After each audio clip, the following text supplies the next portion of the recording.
दिनांक 20 जुलाई 2026 को भिवंडी तालुका के मुंबई नासिक हाईवे वैष्णव देवी माता मंदिर के पास कोशिंबी गांव स्थित श्री गणेश पाटिल व कुमार मयूर शेलार के साइश ढाबे का भव्य उद्घाटन बड़े हर्षोल्लास के साथ किया गया। इस अवसर पर भारी संख्या में अनेकों मान्यवर मित्र मंडली, नातेवाईक व कोशिंबी गांव परिसर के ग्रामस्थ मंडलों ने उपस्थित होकर श्री गणेश पाटिल व कुमार मयूर शेलार को शाल पुष्प गुच्छ देकर स्वागत किया और उनको शुभकामनाएं दी।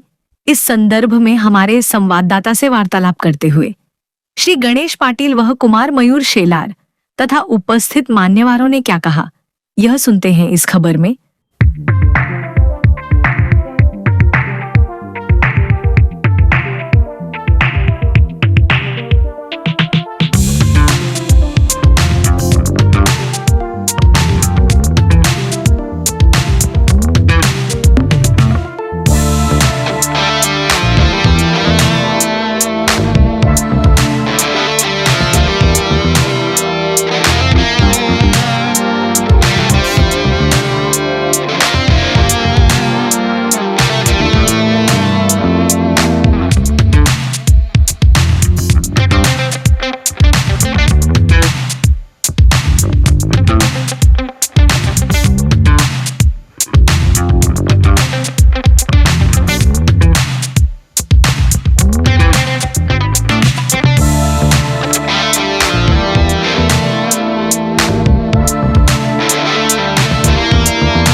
कोशिंबी इथे साई ढाबा या नावाने ढाबा ओपन केला आहे।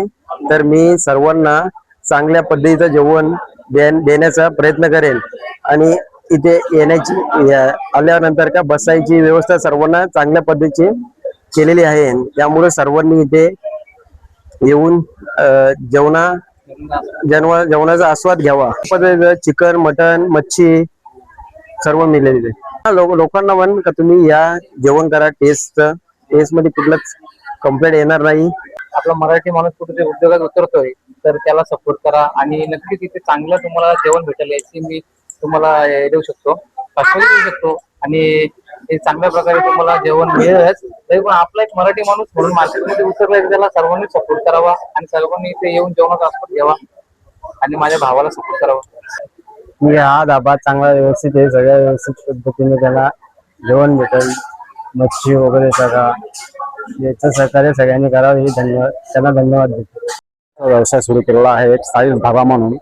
इथे चांगल्या पद्धतीने तुम्हाला जेवण मिळेल, क्वालिटी चांगली मिळेल, सर्व्हिस पण चांगली मिळेल. आपला मराठी माणूस धंद्यामध्ये पडलेला आहे, तरी सर्वांनी त्याला सपोर्ट करावा आणि इथे येऊन थोडासा स्वाद घ्यावा ही माझी नम्र विनंती सर्वांना. मी एवढंच सांगेल की तुम्ही एकदा येऊन बघा आपल्या धाब्यावरती. साईश धाबा कोशिंबी. तुम्ही एकदा येऊन बघा की टेस्ट कशी आहे, काय आहे, सर्व काय व्यवस्थित आहे. तुम्ही आल्यानंतर तुम्हाला समजेलच का आमची क्वालिटी कशी आहे. म्हटलं जातंय की मराठी उद्योजक यांनी पुढे यावं, असेच आमचे मेहुणे आणि त्यांचे मेहुणे आणि आमचे मेहुणे यांनी हा व्यवसाय क्षेत्रात एक पदार्पण केलंय आणि मराठी माणसाने व्यवसायात आलंच पाहिजे. व्यवसाय काय आहे हे जगाला शिकवलं पाहिजे, कारण की मराठी माणूस आणि व्यवसाय याची जी आपण डेफिनेशन बोलत नाहीये की आपण म्हटलं जाते की व्यवसाय दुसऱ्या कोणीतरी करावा, पण मराठी माणसाने नाही करावा. पण मराठी माणसाचं हे पाऊल पडतं ही आपल्यासाठी गर्वाची बाब असली पाहिजे आणि यांनी जो या क्षेत्रात पाऊल ठेवलंय यासाठी यांना खूप साऱ्या शुभेच्छा असतील. आणि आपण ज्या फील्डमध्ये आलोय सध्या रेस्टॉरंट, या रेस्टॉरंट फील्डमध्ये यांचं उत्कृष्ट करिअर व्हावं, अशा 2-3 शाखा आणखी व्हावा ही सदिच्छा असेल. गोड या शब्दात जेवढी मिठास असते त्या मिठासपासून बनले कोशिंबी हे गाव. गोड या शब्दात जेवढी मिठास असते त्या मिठासपासून बनले कोशिंबी हे गाव. संपूर्ण महाराष्ट्रभर गाजेल हॉटेल साईज धाबाचे नाव. सगळ्या महाराष्ट्रातील म्हणजे नाशिकहून ठाण्याकडे जाताना किंवा नाशिककडून भिवंडीकडे जाताना किंवा नाशिककडून कल्याणकडे जाताना जर व्यक्ती कोणता जरी जात असेल, जर तुम्हाला अस्सल गावरानी चिकन जर खायचे असेल तर साई धाबा इथेच थांबा. त्याच्यानंतर जर मच्छी खायची असेल, मच्छी म्हणलं तर मच्छी तुमच्या भागामध्ये जर ग्रामीण भागामधून जर काही व्यक्ती जर आले तर तिकडे कोणती मच्छी भेटते? साधी मच्छी भेटते. इकडे जर येऊन खायची असेल तर सुरमई, पापलेट, वाम, बांगडा आणि ती पण कोण्या व्यक्तीची हातची माहितीये का?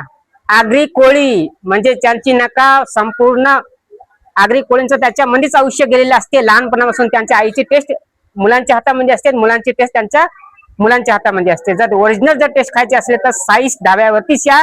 याचा संपूर्ण पत्ता आहे नाशिक भिवंडी रोडवरती कोशिंबी गाव आहे. कोशिंबी गावापासून साई धाम गोडाऊनच्या शेजारी हॉटेल साईस, इथे या जेवायला. जय महाराष्ट्र, जय शिवराय.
Thank you.